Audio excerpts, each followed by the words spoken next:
the first to know Nsem-Pii TV. On the week of a crucial by-election, Akwetia, and now the government machinery, Edivetu just they've sacked leadership Justice Gertrude Araba Esaba Saki Tukono as Chief Justice of this country. Yeah, on to me and friend home say or your Chief Justice Bium with immediate effect. Now Kratei free the office of the president. Now ye nim said ye na enyoma esiko looking at Nsem-Pii bi a nipa bi e wa ban mu eka. Proud to the suspension of the Chief Justice. Enyoma ekoso say ya establish Prima facie case. Ne nipa no ya establish Prima facie case etiano no. Onhunu charges kura gina so the establish Prima facie case. Ebesine committee no ntumi nka nkire Ghana for say charge way ni gina so e the establish Prima facie case. Now interestingly, according to the president, petitions miensa e the ban ho. And as said here, Ghana Mamra Constitution tiano, or forwarded these petitions at the Council of State. The Council of State, and the Remua, or charges in the B, establish a Prima facie case, editor, the Chief Justice. And a senior most Council of State member, or your former Chief Justice of the Republic of Ghana, Yamame Sophia Ekufo, a grantee interview. Na the interview no and a opia pinyomani na ochire enyomase na ochire na dwen edefa kwanya fa so establish a Prima facie case be se na yehunu sa kwan ene de wono susu se sa aya petitions ni charges nyina it doesn't warrant the removal of a Chief Justice because emu ha e be hollow tiebeko. Former Chief Justice of the Republic of Ghana, Yamame Sophia Ekufo. This was that the clear terms of the travel policy in terms of what it provides for and the trip she embarked on was not consistent with that particular provision, for which reason the committee said that, in fact, they said she had burdened the funds available to the judicial service and that they believe amounted to stated misbehavior and misconduct. And was her attention drawn to it? Because that's why you have auditors. That's why you have people who go, because if my memory serves me well, throughout the time I worked in the judicial service, including when I was an ordinary judge and when I became Chief Justice.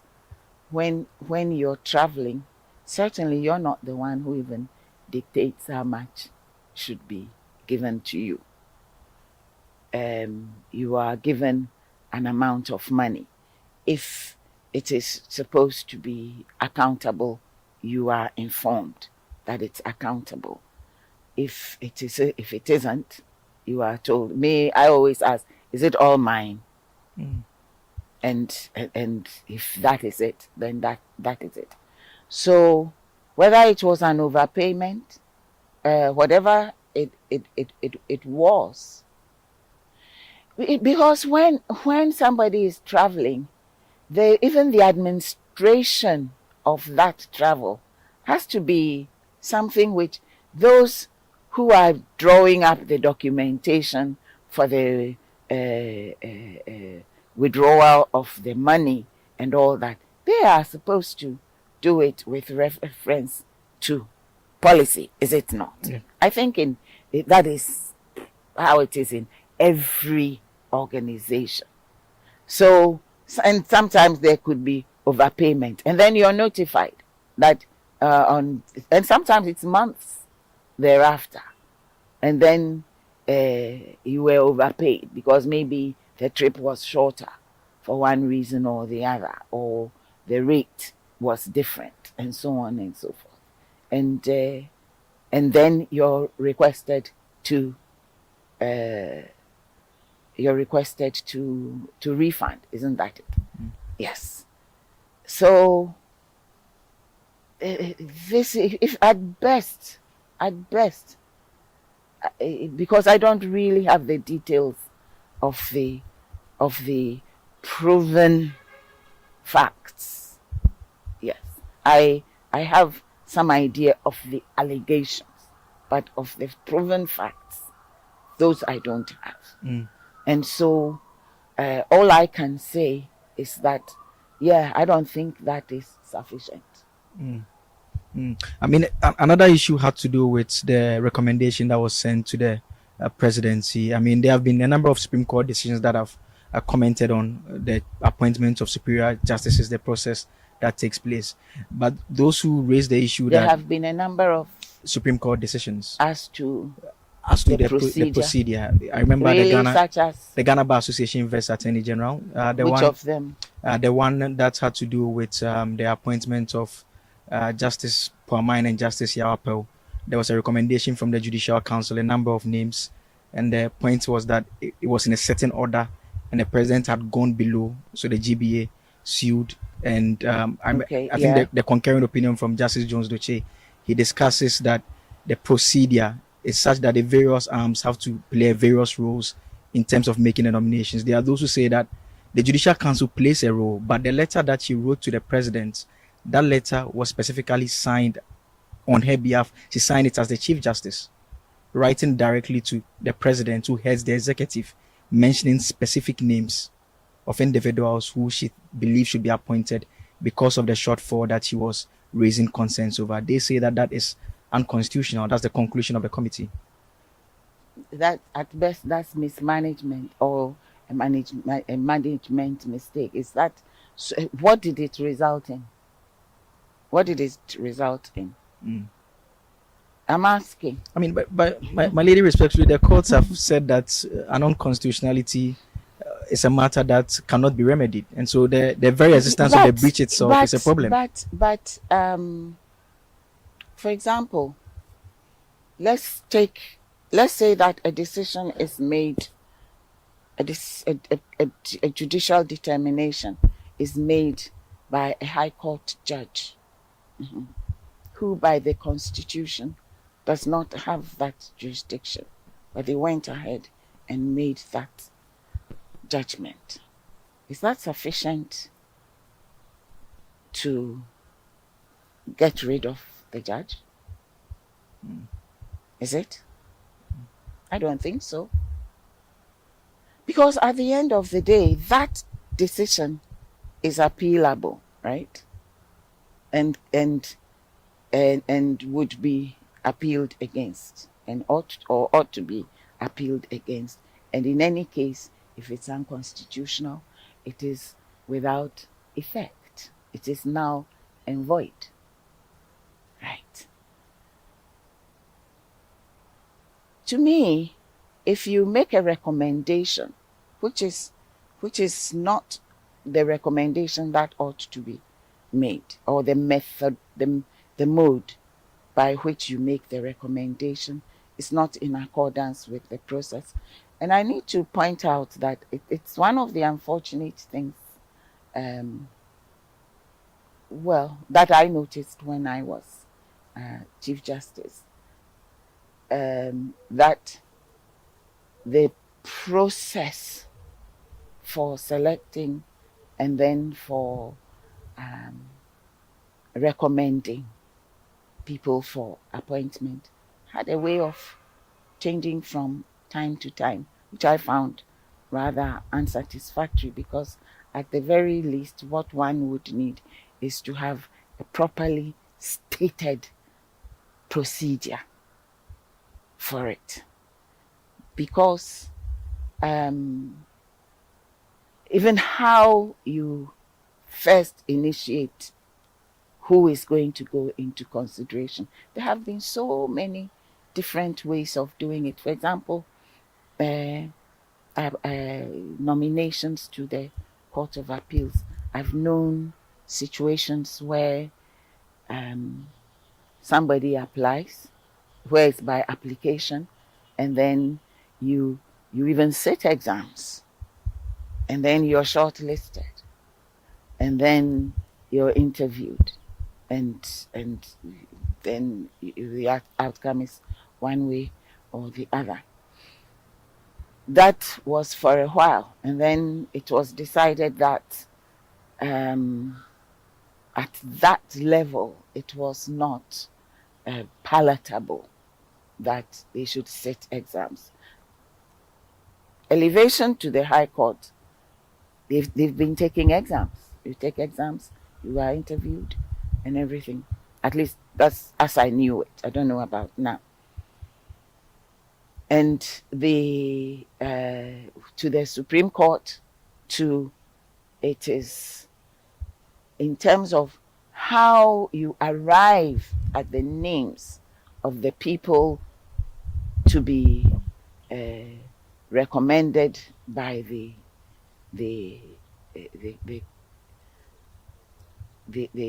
Judicial Council and recommended to the President. That too has varied in one way or the other. Some of us always felt that let's state a policy and stick by it. Other times it would be names coming from left, right, and center, and it's all a big mess. So when you say that, and all these are procedural rather than the Constitution says that it goes to the maybe what it starts with an application, or it starts with headhunting, or it starts with picking a name out of a hat. There are so many vague areas when it comes to appointment of judicial officers, and it's been one of my personal big concerns, and that's another thing which I hope the amended or the revised Constitution is going to deal with. One, how are they even seen first? And then what is the process by which you make your selection? And what is the sifting procedure? All that. If you go looking for any document that's going to give you step by step what's supposed to happen, like if you go to, let's say, any of our banks and you want to know the procedure by which somebody becomes is employed as a director, you will see where it is, how it is initiated, where it starts from, and so on and so forth, and all that and all that. As far as I'm aware, it's not like that even in a greater part of the public sector. And it's a weakness, and it's an omission that needs to be seen to. But with regard to the Chief Justice, okay, so she sent a list of names to the President. That's what she's supposed to have done, right? And then what happened? And then what happened? I mean, the appointment was not done, but the committee takes the view that that was in breach of the Constitution, and they say that amounts to a breach of the state misbehavior, amounts to state misbehavior as well. I beg to disagree. I mean, and you say that is petty. Why that conclusion? Because even in major cases, you're a lawyer, right? Not a law student, you're a lawyer. To be called to the bar in October. Oh, well, then you're practically a lawyer. But I think one of the biggest, first things you learned was that you can get it right and you can get it wrong. The question is whether it is correctable. Is it not? In major cases, in capital offense cases, the trial judge can get it wrong, right? And that involves somebody's life, whether they're going to be found condemned to death, or they're going to be put into the into prison for life. Even that is not so gross as to lead to the judge, he got it wrong. Yeah, I got it wrong. You can get it wrong, you can get it right. So that is why I keep asking, and then what happened? Because in the end, you look at the gravity of the harm that was done, if any. If any. That's all I've got to say on that. And so as far as you're concerned, that also does not meet the threshold in your definition? No, doesn't. Do you think, and this is as a general question, do you think from what you've heard about the allegations, it should have crossed the threshold? I mean, I've seen suggestions that you abstained from the vote at the Council of State level. I cannot reveal what happened at the Council of State But then the level. question is, do you think it crosses the threshold of a prima facie determination? You think you can get me to? No, my lady, it's a separate question. It's a separate you, question. You think you're because separating it. you have expressed an opinion on the 3 allegations that we've discussed. Yes, and so deduce. So as far as you are concerned, from what I've said. Is it a fair deduction to say that your opinion is that it does not cross the threshold? It does not cross the threshold.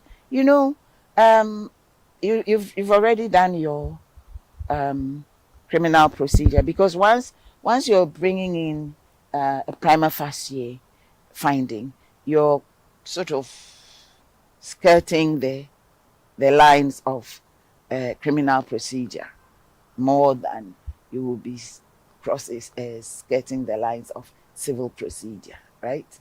Okay. And I do not think that if these were criminal allegations, any of them would cross that line whereby the case has been made out, because the part I played in this matter was only in terms of prima facie, and prima facie only had to do with the facts as they are before you, or the allegations, and any supporting material as has been presented to you. Isn't that it?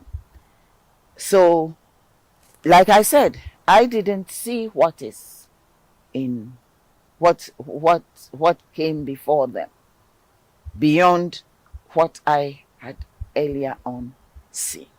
And what I had earlier on seen was insufficient. Yes. It didn't even cross into the inquiry stage. So a committee, in your opinion, should not have been set up to inquire into it? I think it follows, doesn't it? It follows. I mean, a number of your concerns rest on a lack of clear laws in place and everything. To the extent that the committee was exercising discretion and their own understanding of some of these laws and applied it, would you disagree or agree with those who say that no clear-cut provision has been breached in terms of from the start of the procedure for the removal to their conclusion? Well, what procedure? That skeletal framework that's in the Constitution? See, that's a very. I want to take you back to the Ajay case. See, in the Ajay case, the court, the matters had only just begun. The process had only just begun. So we couldn't really go deeply into other aspects that could have come up. But the court perceived, rightly so, that the procedure that has been set out for the removal of the Chief Justice fell so far from normal standard of justice that we had to read a procedure into it. For the simple reason that for the removal of a normal superior court judge, there's a stipulated need for a prima facie determination. And then for the removal of the Chief Justice, there was no such thing. Yes. And so we read the need for, because otherwise, why should it even go to the Council of State? If it goes in and it comes out, what would have happened to it? It goes for them to look at it. So we decided that there too, there has to be prima facie. Because when you're dealing with constitutional processes of this sort, there are all kinds, it's nuanced. And you need to, as much as possible, shore up the provisions to reduce the room for play of nuances. You need, so as to create more certainty. I think that's the best way I can put it. We didn't get to the stage where we were to determine, okay, I'm the one who speculated. It was Obita. Yeah. But the court itself did not go into are the grounds sufficiently clear.